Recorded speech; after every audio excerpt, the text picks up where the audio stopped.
A factory Suzuki disc valve 500 two-stroke square 4 appeared on eBay this week, triggering memories of the time it was introduced onto the Grand Prix Championship world stage.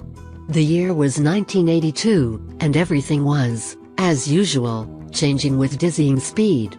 Barry Sheene had taken 2 titles on Suzuki in 1976–77, and Kenny Roberts had upset the balance of power with the more controllable hit of Yamaha's inline 40W-48, which could get under power earlier in turns, thanks to its power valve variable height exhaust port system.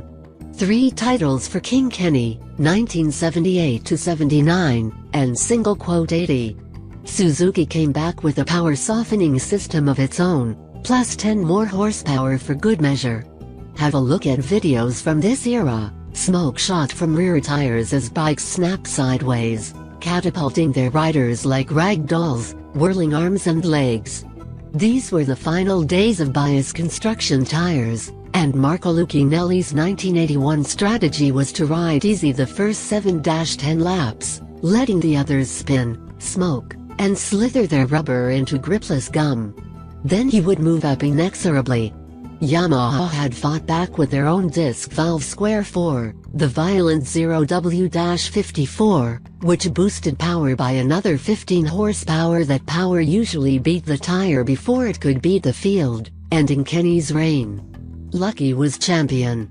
In 1982, the year of the beautiful MK7 XR40 in these photos, all the greats were fast: Roberts, Crosby, Spencer, Sheene, Uncini, Mimola, but despite winning only 5 of the 12 races, Marco Uncini was champion on the Suzuki by a clear 27 points.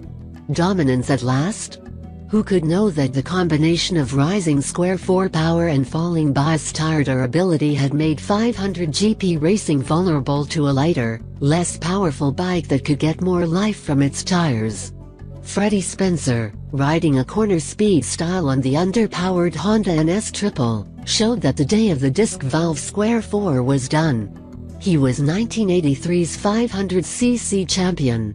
By 1984 every Series 500 had reed valves like the NS, and Michelin had launched the radial tire revolution. Life is change. Each of these bikes is one frame from the action movie of race bike evolution, invisible to its participants. A third of a century later, it all seems to make sense. The seller says this bike is exceptionally clean and made of all the exotic stuff: magnesium, titanium and aluminum. It is said to be from the Team Heron stable and recently brought out of a Japanese collection. Thinking of this Suzuki and its spares with the thought of cleaning up in vintage racing? The many splat videos from that era suggest don't try this at home, although modern tires and judicious tuning may render the bike more rideable. Consider the words of Mike Baldwin, advising the TZ750 aspirant to tape off everything on the touch below 9,300 RPM, go out and practice. If at any time the touch needle disappears, pull into the pits, park the bike, pull your helmet and gloves, and find the daily paper. Turn to the Help Wanted section and look for other work. Only when he learned to ride the 750 in its linear region above the 9,300 RPM hit did he become fast. Enjoy with caution.